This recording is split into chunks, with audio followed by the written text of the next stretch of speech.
very careful with how I word my political views on this platform. But I wanted to do a quick video regarding how depressing it is since the authentic loss of Trump, the legitimate loss of Trump after the recount. I mean, for God's sakes, even Georgia recount, every time there's a recount in this country, every time, all it does is validate that the winner of the original election won the frickin' election.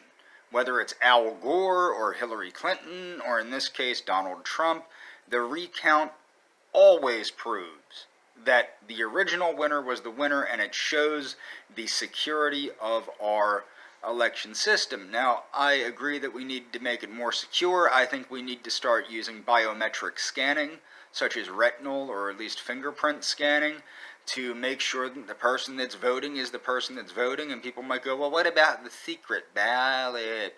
The secret ballot is baloney. I think that most people that vote are more than vocal about who they voted for. I'm proud of who they voted for, and I think that, anymore, you sign the book and vote. I mean, if you really do a timeline of who signed the book and who voted at that time and, that place and blah, blah, blah, you know who voted.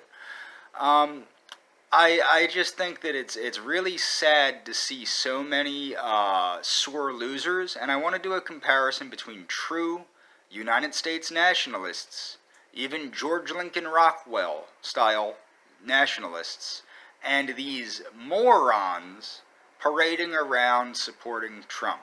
Okay? Number one is we, true U.S. nationalists, believe in this United States constitutional republic. We believe in the Constitution, we believe in the country, and we believe on the format on which this country was founded. Now, we do think, maybe some of us, like me, think there might need to be a couple constitutional conventions to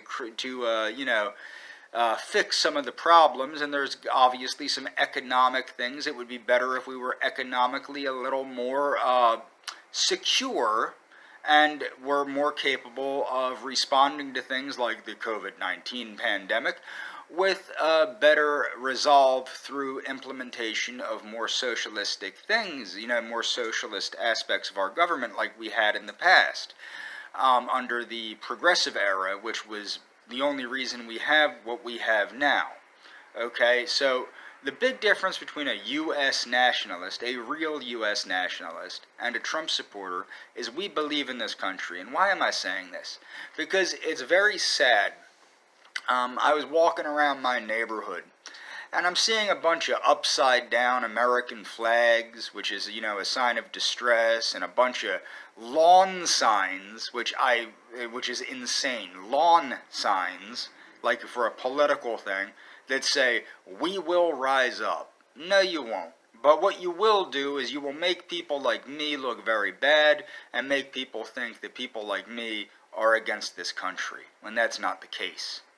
Now, what's ridiculous about this is under Trump, there has been a crackdown on true U.S. nationalists and conservatives by the Department of Homeland Security, who has given grants to organizations to bolster these attacks against true U.S. conservatives, true U.S. Nationalists that want a truly secure republic and believe in this constitutional republic. Okay, that's what Trump has been doing. Now, the Trump supporters, on the other hand, what they want is they want to rise up. They want to ignore the election. They want to ignore the results of the election and promote this idea that it was a stolen election. It was not a stolen election. There was some fraud. There is always some fraud, which is why we need to work like Tulsi Gabbard wanted to do to better secure the elections. All these imbeciles that support Trump and support Sanders, what they don't understand is the candidate that was both Trump and Sanders and was actually doing things and delivering for her constituency since she was a teenager, when she was working for clean water and cleaning up the ocean, is Tulsi Gabbard. She's the one working for this stuff. She's the one proposing legislation for this stuff. And she's the one being ignored by the masses. Okay, now this is not a video to support Tulsi Gabbard. This is a video to show how my degree of disgust is with the modern Republican or Trumpublican or whatever the hell you want to call them. Now, I switched my party from Republican to Democrat. Now, the thing is, we have a two-party system in the United States. If you're not a Republican or a Democrat, you don't participate. You can't vote in the primary. But I know I'm not ever returning to the Republican Party at this point in time. The Republican Party is an anti-American party. It is basically the there's three different Republican parties. There's the party of greed.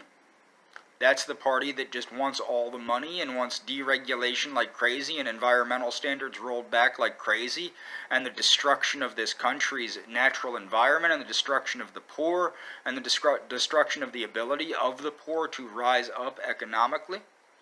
Then there is the other one is the Zionist Party. These are the Republicans, the Christian Zionist Party, I should say. This is the party with the Christians that want all of our money to go to Israel and none of it to go to helping the poor of this country. They're against socialism in this country, but for socialism in another country, because that country they believe is biblically ordained to be the place where the end times takes place. Okay? This is ridiculous. Then the third part of that is the war party, the party that wants to support continually never-ending wars. Now, unfortunately, that's both the Democrat and the Republican Party. Both parties support that mindset to a large extent. But the thing is, the Republican Party no longer represents the American people by any stretch of the imagination, and in its current state, being taken over by... Now, mind you, these people are not, like, this makes white people look so terrible, because people equate Trump supporters with white people, but that's not the case. That's not the case. There were a lot of Trump supporters that were black and Latino. In fact, he did better with blacks and Latinos. And there were a lot of black people, stopping the steal, as they call it. In fact, a lot of the commenters on my videos dealing with QAnon and how crazy that is were of the African American persuasion. So Trump does have a lot of black supporters. In fact, there's a dude, Brandon Tatum, I think his name is, the Tatum Report.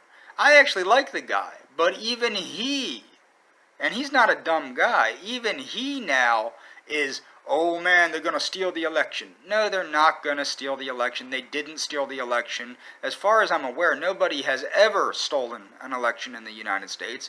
Our elections are secure. Like when I was talking with a friend of mine, and he goes, do you think that you should have separate rules for all these separate blah blah blah municipalities? Yes, because in the United States, if you read that Bill of Rights, now this is why we need constitutional conventions to correct this. If you read that Bill of Rights, the Bill of Rights of the United States, there is no right to vote. Voting is not a right, it is a privilege granted by the municipality in which you live. And in fact, it is supported by that municipality.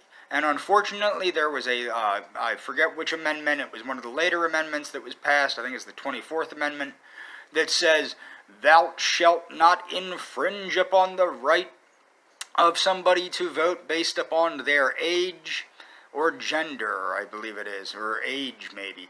But I forget the exact wording. But the fact of the matter is, that's just inserting this mythological idea that there's a right to vote. There is no right to vote.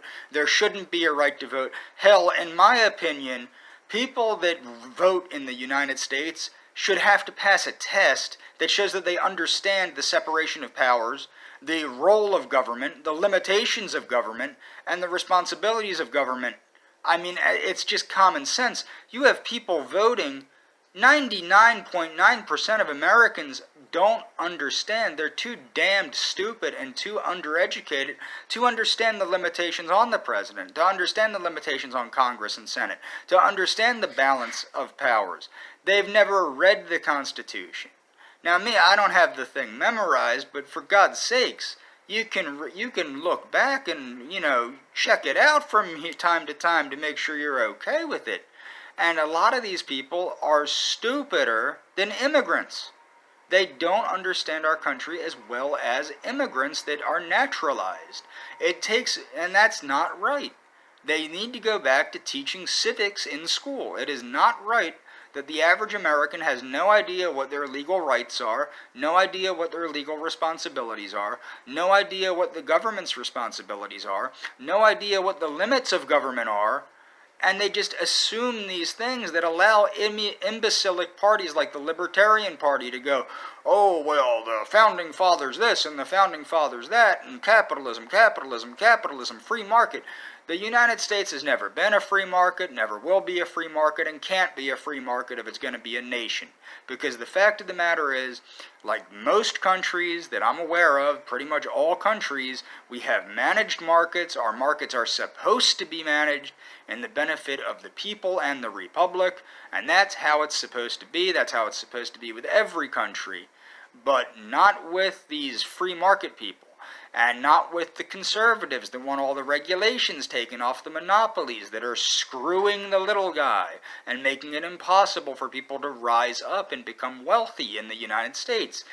The American dream is being destroyed not by socialism, but by capitalism, by out-of-control capitalism. And that's the truth. And that's all for this video.